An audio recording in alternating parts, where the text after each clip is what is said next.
We're about to start the second half of our Dream F1 season 2022, and there once again are some very interesting news stories ahead of the summer break. Fernando Alonso has announced that he will be retiring from the sport at the end of the season. After 21 years, it is time to move on, the Spaniard stated. He doesn't see Alpine enabling him to reach his ultimate goal of winning a third Drivers' Championship anytime soon, so he will hunt other great achievements like the Triple Crown of Motorsports, of which he has 2/3 already completed. He will stay committed until the end of the season, hoping to help Alpine achieve 4th in the Constructors' Championship and maybe pick up one or the other podium along the way. Alpine has already announced that he will be replaced by their academy driver Oscar Piastri for the next season. And with that, a silly season has officially begun, as it hasn't taken 4-time champion Sebastian Vettel long to find a new team after leaving Aston Martin. Ahead of the German Grand Prix, Porsche announced that they would hire the German from the 2023 season onwards.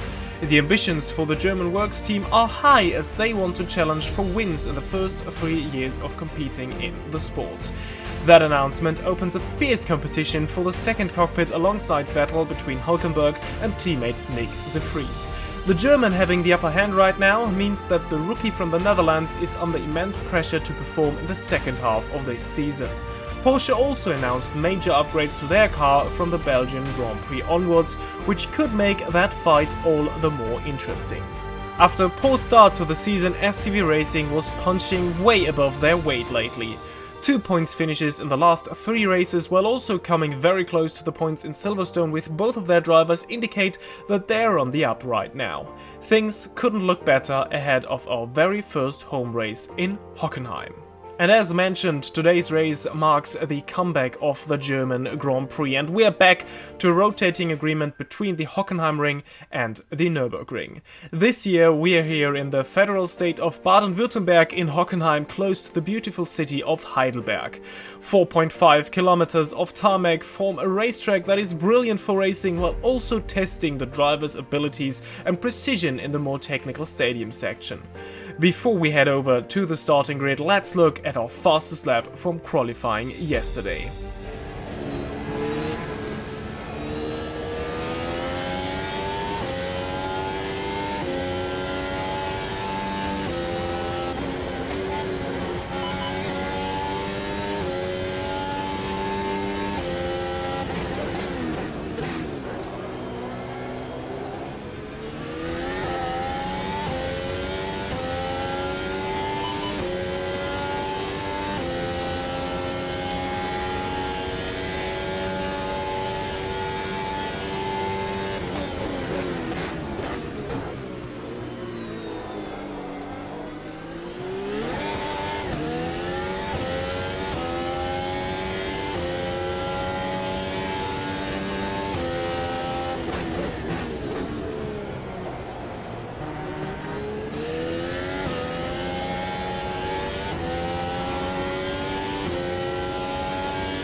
And let's see where that lap has put us in the end. And for the first time this season, we don't have Charles Leclerc starting from pole position, but Max Verstappen instead. Leclerc slots in just behind him in row 1. Then we have a Mercedes second row lockout with Hamilton and George Russell. Sergio Perez starts from 5th. Then we have Carlos Sainz. Fernando Alonso once again best of the rest. He starts alongside Lando Norris, and we will start from P9, so another very good qualifying result for us. Nico Hülkenberg completes the top 10. Then we have Esteban Ocon, Daniel Ricciardo, Kevin Magnussen, Pierre Gasly, Yuki Tsunoda, Alex Albon in 16th, Zhou Guanyu in 17th, then we have Sebastian Vettel and Mick Schumacher in 18th and 19th. Not the strongest qualifying session for their home race. And then we have Lance Stroll, Kamui Kobayashi, Nick de Vries, another disappointing qualifying for the Dutchman. That certainly won't help in his ambition to keep his seat at the Porsche team. And then we have Nicolas Latifi and Valtteri Bottas in the last row of the grid. And here we are in our 9th starting spot. 5 red lights are on. And away we are for the German Grand Prix. Oh, we don't get the greatest of starts, but still well enough to not lose a position now around the outside of Lando Norris to try to go through Turn 1. A pretty risky affair this. Turn 1 has seen lots of incidents here in Hockenheim. This time everything has remained clean, so that is a very good start for us. Oh, it's a decent start. Oh, and we run a little wide there through Turn 3, and now we have lost position to Nico Hülkenberg in the Porsche and also Esteban Ocon. So we're down in 11th, but towards the Spitzkehre we go for the very first time. The field bunches up here really, and it is a good chance to make up some ground. And we move past Ocon once again, so we are back into the top 10. He still is alongside us. Now that right-hand flick here towards a heavier braking zone ahead of the Mercedes-Benz grandstands, and we manage to stay ahead of Ocon here. And let's see if we can hunt down Nico Hülkenberg ahead of us. As you can see, we have opted to go for the medium tires as we are not too sure about tire wear. So yeah, this gives us the option to see what we're doing in our second stint. Yeah, as it is very hot here today, so it's a very, very hot summer day in Hockenheim. As we just completed lap 1, and what I was about to say with these medium tires is that they might put us on a disadvantage for now, pace-wise, but maybe if we can extend... Oh, Hülkenberg with not the greatest exit there, out of turn 2, but he has held us, compromised our exit as well, so we have to defend from Esteban Ocon just behind us. But now with the slipstream of the Porsche, good straight line speed here, and we may be even able to attack Hülkenberg into the Spitzkehre, and yes we do, and we even move past the Porsche driver. So this is great news for us as we're back into P9. So for now the medium still seems fine, and maybe in the end, in the second stint... Oh no, they're just talking about that. We lost the spot to Hülkenberg again, but we're in the mix for points for now. And let's see what is happening at the front. Max Verstappen had the blistering start and has already pulled a bit of a gap between himself and Charles Leclerc. And Leclerc is now defending from Lewis Hamilton. Of course, remember, these two battled it out for the win in Austria until the very first lap. Charles Leclerc emerged victorious there. Now Lewis Hamilton is looking to get his payback, and for now he seems to be faster than Leclerc, so if he moves past, maybe he's able to attack Max Verstappen in the Red Bull at the top of the grid. But for now he has to move past Charles Leclerc. DRS has been activated in this lap. We have seen him try it into turn 2, but the hairpin here is the much better overtaking spot, and Hamilton makes kind of an easy move against Charles Leclerc here. So Hamilton up into P2. Let's see if Leclerc is able to counter that. For now, he is not. And let's see how we are doing, as we are very close to Hülkenberg once again, who doesn't have DRS. Instead, we did. So we move past at the Spitzkehre once again. And once again, we move past the Porsche and are up into P9. So this is probably where we will be battling for now. Ahead of us we can see Alonso and Norris. They are a bit away. Once again, not the greatest exit here. Losing the back end a little bit. Whoa! Hülkenberg running a little wide over the sausage curve there. That hasn't compromised him too much, as he just moved past us. Now through the stadium section. If you're very, very brave, you can try something here into the Sachskurve. But I really wouldn't recommend to do that, because there is so many great overtaking spots on this track. You don't have to do anything too risky in the stadium section, as we just started lap 4 here. This is the first DRS zone. There you can come close. You may be even able to attack the car ahead, but that's probably not the greatest idea, as the best overtaking spot is coming here.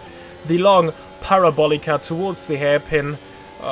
We have kind of a gap, but now look how easy we are able to get close to Hülkenberg with the DRS, with the slipstream, and past him we move. Oh, running a little deep there and getting rammed off by him. So not the cleanest move there by Nico Hülkenberg, putting us over the sausage curb. We had like 2 wheels in the air there for a bit, and now we have lost maybe even a second to Hülkenberg. Oh, a little bit of contact there with Ocon, who tried it down the inside of that left-hander.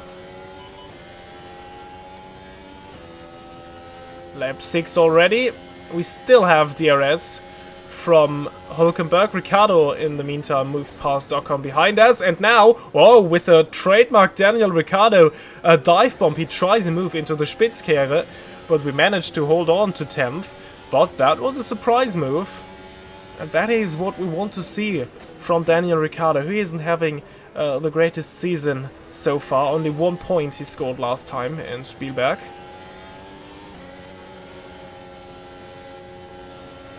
Once again towards the Spitzkehre. Once again we see Ricciardo filling our mirrors. Oh, but now he's leaving it for this part of the track. This is also a very good overtaking spot. Side by side through that right-hand kink. That is very, very interesting. But we managed to defend the inside here into that left-hander. That is kind of heavier braking zone. And we stay ahead of the Australian.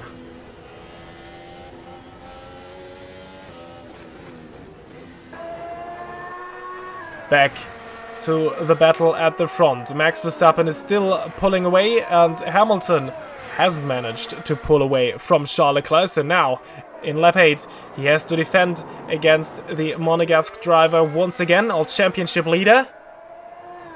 If he only finishes 3rd and Verstappen wins, he will lose the championship lead. So keep that in mind. I don't think he will want to lose that lead of the championship he just gained.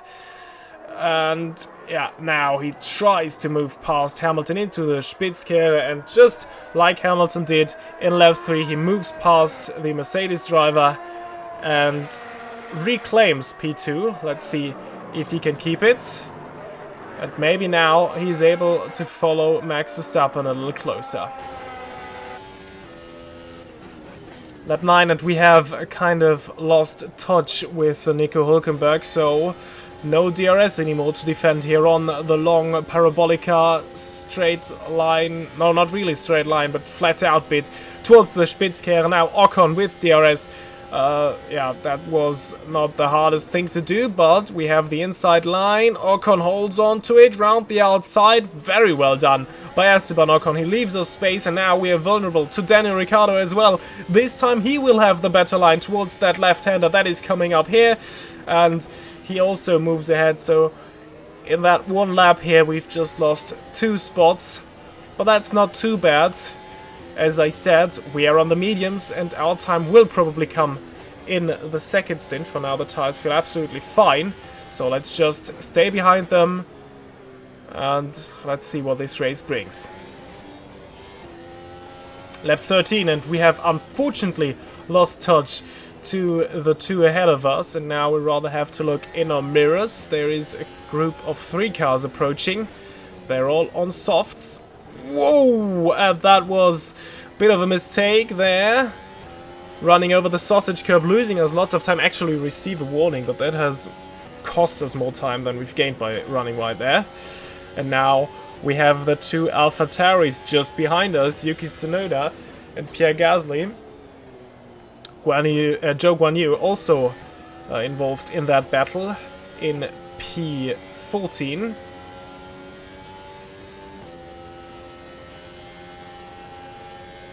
There we go. Towards the Spitzkehre. Ooh, and Tsunoda late on the brakes, trying to make a pass on the outside, and he has the better exit out of the Spitzkehre, and now he moves past ourselves as we are starting to struggle a bit with our tires. Or maybe it is even a lack of concentration right now, because the tires actually don't feel too bad. But somehow these last couple of laps when we lost touch to Ocon and Ricciardo weren't that good. Maybe that was a bit of a wake-up call now, and we're able to stay here and maybe reclaim even 11th spot. Oh, and if you're wondering why this is 11th, Ricciardo ahead of us already came in to make his pit stop, so he changed tires in at the end of lap 13, so this is why we're running in 11th now. Without the pit stops, we were in P12 when we were ahead of Tsunoda still. Now we wait for the second DRS zone, and now let's see if we can do anything about this. Should be easy.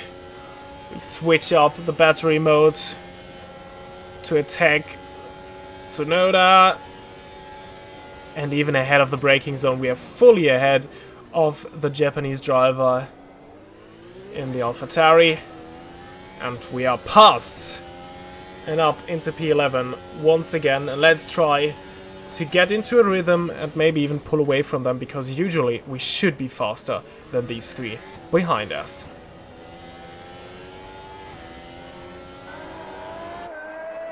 Back at the front, Verstappen still leads from Leclerc and Hamilton, and Leclerc in lap 19 is the first of the top three to make his pit stop. And as we just saw lap 19, we also see a Mercedes coming out ahead of us. Now, pretty much everyone around us has made their pit stop. Of course, they were starting on the softs. You are not required to use two different sets of tires here in Dream F1, but you are required to make one pit stop at least in dry conditions. And now, with DRS, we make it past George Russell even. But that won't stay for long, as he is on fresh tires, he is on softs once again. So most of the guys are going for soft strategy. We have decided that we will go onto the softs for our second stint as well. We just let George Russell by, as battling him would just cost us time. And instead now what we're trying to do is, because from lap 20 onwards we could make our pit stop, but now we'll try to stay with the Mercedes as long as we can. Get some DRS, stay with him, because DRS is worth like half a second, maybe more, on this track. We've already seen this, so if we can get like 1-2 laps where we still have DRS from George Russell, as our tires are still feeling pretty fine, we might be able to continue running on this set of tires. So let's see. This time we will definitely still have DRS on the Parabolica, and that will take us closer, and then maybe we can hang on another lap and maybe another lap, and that will definitely gain us time, because George Russell is a lot faster than the guys we are racing against. And once again, let's look at what is happening at the top now. Lewis Hamilton has reacted just one lap after Charles Leclerc went into the pit lane, and it is very close at the pit exit, but Leclerc has managed to stay ahead of the Mercedes and is still running in second. Max Verstappen also made his pit stop, and he still emerged in the race lead, so he is controlling this race here. Lap 23, and it's getting closer for our pit stop. We were just able to stay within the DRS of George Russell, but I'm afraid now we have lost time. So much time that we won't be able to use DRS on the next lap, so we decide to go in for a pit stop. It will be 11 laps on the soft tire. That should easily be possible to manage and to run to the end of this race. So here we are. The pit entry will come after that right-hander. Let's get a good pit entry, don't lose too much time. Pit limiter goes in, and now let's hope for a good pit stop. We will go on to the softs. There is our pit crew. And we stop. That was a quick pit stop. Ignore the time there, and ignore especially that AlphaTauri just went through That was some sort of glitch, and now out of the pits we go, and we are just passed by 2 Porsches. Now the first one is Nick de Vries. Nick de Vries is yet to make his pit stop, so he hasn't stopped yet. Ahead of us, this is Nico Hülkenberg. We are actually racing him, and behind us is Esteban Ocon. We are in P11, so when de Vries has made his pit stop, we will be running in P10, and therefore in the points, and we are close to Nico Hülkenberg, you can already see that. And now, with our fresher soft tires, compared to his, that are already like 5 or 6 laps old, we should even be able to pass him and then maybe even get away from him this time. We were able to stay close to him with the mediums compared to his softs at the beginning of this race, so now we should have an advantage over him. Especially considering he doesn't seem so fast in that second stint. Even Ocon behind us seems a little faster than the Porsche. It would be great if they could score some points in their home race. Of course, their season, they were expecting to maybe challenge at the top of the midfield. They're rather in the middle of the midfield, or maybe even at the end of it. Rather the midfield, lower midfield maybe. But that's not what they were hoping for, or aiming for. So hopefully these upgrades push them a little further ahead. But for now, this is good for us, as this is another team we might be able to beat. And late on the brakes into the hairpin surprise move against Hülkenberg. But we are using the advantage of our very, very fresh tires here. A lot more grip. We can be a lot later on the brakes. He's trying to counter it into that left-hander here, but we stay ahead of the Porsche and are now hunting down the other Porsche, which shouldn't be the hardest of tasks. You can already see in our mirrors we are slightly pulling a gap to Hülkenberg now in that technical bit. That should even be more of an advantage for us with more grip, fresher tires. And it actually works, you can really see that, and we're catching up to Nick de Vries now. Starting lap at 26, and things are looking very, very good for us. We are in P10. Oh, commentator's curse there. We run wide through turn 1. No further warning. We were lucky, because that was warning worthy. But we already received a warning where we didn't get an advantage. Now, DRS against Nick de Vries. He's defending the inside. We go to the outside later on the brakes. Not even too much later on the brakes. Running right through the Spitzkehre. And oh, even contact with Nick de Vries. Once again, we touch at the exit of the hairpin with the Porsche. This time it is de Vries and not Hülkenberg. Side by side through that right-hander here. But we have the better line into the left-hand heavy braking zone there. And we move past the Dutchman, who of course was trying to cost us a bit of time so that Hülkenberg may be able to attack us once again to help his teammate, but that was of no use and we are up into 9th. And we managed to stay in P9 until the very last lap that is starting now. And you may see what I'm doing here with the battery. We're going into qualifying mode for that last lap, as I'm feeling pretty confident in these tires. They are still very grippy. We have a very light car. We are low on fuel now. And we have charged our battery fully to attack the fastest lap here and maybe receive an extra point in our home race. And by home race, I really mean home race. I've been so often in Hockenheim. This is probably the track I know best of all of the tracks. So let's see if we can get that fastest lap for an extra point. We finished 9th in Canada. We finished 9th last time out in Spielberg. Can we finish 9th at our home race as well? Well, yes. But can we score the fastest lap on top of that to not only equal but even top our best result we have had so far? Lap time is looking good, but it's gonna be very close with Max Verstappen's lap time, which is the fastest one so far. Across the line we go. And we've beaten it!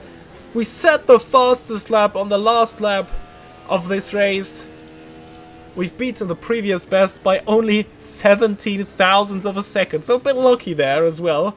But we managed to get an extra point. What a brilliant home race for us. That was very, very successful. 3 points in the bag. And let's see the full results. This time it wasn't too spectacular. At the top, Max Verstappen controlled the race from the start, and therefore he's won it. Charles Leclerc managed to hold on to second. He moved a little closer in that last stint, but he wasn't able to entirely close the gap and to attack Verstappen. Then Hamilton completes the podium in third, George Russell fourth, Carlos Sainz fifth, Sergio Perez, unlucky he was running in fourth ahead of his pit stop, but strategy has cost him that, so he finishes sixth. Fernando Alonso, best of the rest, once again. Lando Norris 8th. We finish 9th, we've seen that, including the fastest lap. Nico Hülkenberg is 10th, he managed to hold on to it and score a point for Porsche at their home race. Esteban Ocon 11th, Magnussen 12th. Then we have Tsunoda, Joe, Gasly, Mick Schumacher 16th. Daniel Ricciardo, he was kind of screwed by strategy. Because he was also fighting for the points at one point, we remember that. He was one of the first ones to make it into the pits, but then he was stuck in traffic and he finished only 17th. Then we have Vettel, Kobayashi, Nick de Vries, disappointing once again in 20th. 21st is Alex Albon, and then we have Stroll, Latifi, and Bottas. So no DNFs today, very clean race. Let's see what this means for the Drivers' Championship. The battle is intensifying. Charles Leclerc still leads, but only by 2 points over Max Verstappen. The two Mercedes boys aren't too far away either, with 109 points and 100 points, so consistency is really key for these two. And then we have Sainz, Perez, Alonso, just like they finished today as well. And then Ocon, Norris, Hülkenberg, Bottas, ourselves. We move up into P12. On 7 points now. And then we have Tsunoda, De Vries, Gasly, Magnussen, Joe, Latifi, Ricciardo, the final one to already have scored points. Stroll, Schumacher, Albon, Kobayashi, and Vettel still yet to score points. And for the Constructors' Championship, that means Mercedes is still in the lead. That lead is shrinking though, Ferrari behind them with 193 points. Then we have Red Bull in third, Perez kind of dragging them down, Alpine an easy fourth, so they shouldn't be challenged. I don't think they will be challenged for best of the rest. Then we have McLaren, Porsche, and AlphaTauri. It's still interesting between those. Alfa Romeo in 8th. We move up to 9th ahead of Haas now, who are in 10th, and Williams, the final team that has already scored points. 1 point for Latifi in a chaotic Monaco Grand Prix is enough to keep them above Aston Martin, who are yet to score a single point after 7 races of this season. They're really in a deep, deep crisis. And that has been it for round 7 of our Dream F1 season 2022. Now we're in for a bit of a longer break until the next race in August, which will be the Belgian Grand Prix at Spa-Francorchamps. So we are already looking forward to this one. There will be some upgrades coming for lots of the teams, so maybe that will shake up the order towards the end of the season. And I'm already looking forward to that, and subscribe to not miss that. Leave a like if you did enjoy the video, and I hope to see you all the next time. Until then, goodbye.